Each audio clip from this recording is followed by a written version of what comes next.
그럼 두 번째 이슈로 한번 넘어가 보겠습니다. 두 번째는요, 이재명 등판인데요. 어제 국회 상임위 곳곳에서 이재명 대표 관련 공방이 벌어졌다고요, 장 기자? 네, 그렇습니다. 지금 이재명 대표가 여러 혐의로 재판을 받고 있잖아요. 현재 서울중앙지법 형사합의 33부에서 이 대표의 대장동 그리고 성남FC 사건을 심리 중인데요. 여기에 위증교사 사건도 33부에 배당이 됐습니다. 모든 사건을 병합 심리할 경우에 1심만 1년에서 2년 걸릴 수 있다는 얘기가 나오는데 사건이 많은 33부에 위증교사 사건까지 병합되는 거 결국 판결 선고 지연되는 것 아니냐. 결국 이재명 대표 정치 생명 연장하는 꼼수 아니냐 이런 비판이 나온다. 이렇게 국민의힘에서는 날을 세웠고요. 반면 민주당은 법원이 검찰에 무분별하게 압수수색 영장을 발부한다고 지적했는데요. 이재명 대표 관련 인사가 727일 동안 376차례 넘게 압수수색을 받았다면서 너무한다. 이런 지적이 나왔습니다. 박성민 최고. 여당은요, 이 대표의 위증교사 사건 배당을 두고요.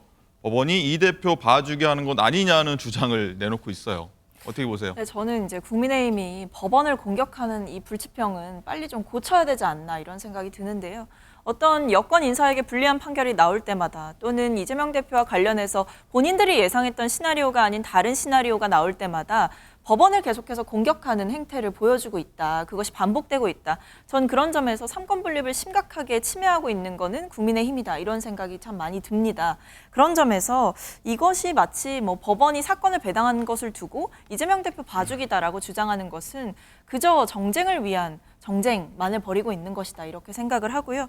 한편으로는 법원에 대해서 공격할 시간에 검찰의 모습에 대해서 한 번이라도 좀 지적을 해보셨으면 좋겠습니다. 구속영장 청구를 할 때에는 온갖 혐의를 다 한데 모아서 구속영장 청구를 하더니 막상 구속영장이 기각되고 나니까 몇 가지 혐의들을 다 쪼개서 쪼개기 기소를 하고 있는 것이 지금 검찰의 모습이거든요. 그렇다면 검찰의 자기 모순적인 행태에 대해서 지적하지는 못하는 것인지 이런 의문이 드는 시점입니다.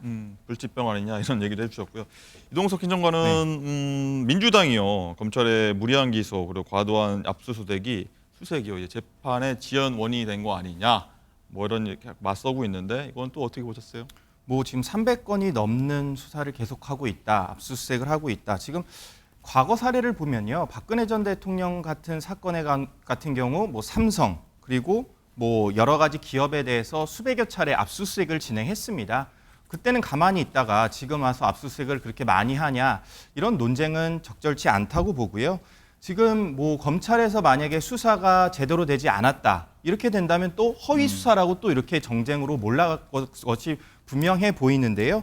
지금 쪼개기 수사 그렇게 민주당에서는 주장을 하는데 언제는 기소 안 하냐 이런 주장을 폈던 게 민주당의 현실입니다. 몇 달 전만 해도 기소 안 하고 왜 계속해서 가만히 있냐 이렇게 해서 검찰을 향해 칼날을 세웠었는데 이 앞뒤가 맞지 않는 발언은 민주당에서 좀 자제해야 될 것 같고요. 지금 민주당에서도 검찰을 향한 정치권의 정치적 행보를 계속하고 있습니다.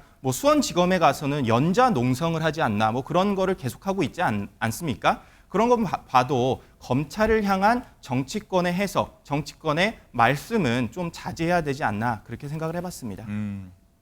일단은 어제 이재명 대표는요, 일단 국감에 막판 합류했는데 요거 한번 보려고 하는데요. 일단 어제 해군본부 국감에서요, 해병대 고 최상병 순직 사고 수사 외압 의혹 둘러싸고요 공방을 벌였는데요. 여기 한번 보고 오겠습니다. 그 수사대장을 항명으로 규정하고 기소한 게 정당하다, 양심에 거리낌이 없다 이렇게 말씀하실 수 있습니까? 명확한 것은 정당한 지시에 이첩 보류 지시를 위반한 것은 명확합니다. 아니 누구든 간에 이건 내 책임이다. 이런 자세를 보였다고 하면 이런 사태까지 벌어지겠어요? 이건 다 부끄러운 줄 알아야 돼요. 아주 우리 국가를 위해서 헌신하다가 세상을 떠난 이 죽음마저도 이상하게 정쟁 속으로 몰려온 것은 굉장히 유감스러운 일입니다.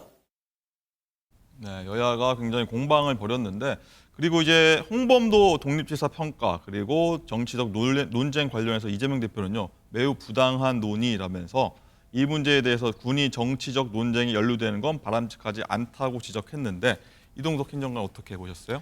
홍범도 장군 업적 굉장히 훌륭하시죠. 그리고 최고의 영웅답게 과거의 활동 이런 거는 국민의힘에서도 다수의 의원들이 동의하는 바입니다. 어제 성일종 의원께서도 그렇게 말씀을 하셨고요.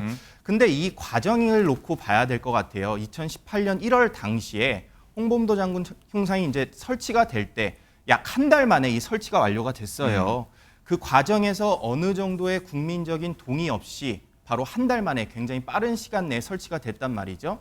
그런 부분에 있어서는 좀 어떤 면에서 아쉬움이 있지 않나 그런 문제 제기를 하고 싶고요. 지금 이 철거 과정에서도 뭐 아쉬운 점이 있다면 국민적 동의를 얻지 못한 것은 사실입니다. 먼저 언론에 나오게 돼서 철거가 된다는 그런 과정이 있었기 때문에 논란이 되는 것 같고 국민적인 어느 정도의 협치가 어느 정도의 동의를 구하는 자세가 앞으로도 계속돼야 되지 않나 국민께 설명하는 모습을 이번 정부에서도 계속해서 보여줘야 된다고 생각합니다.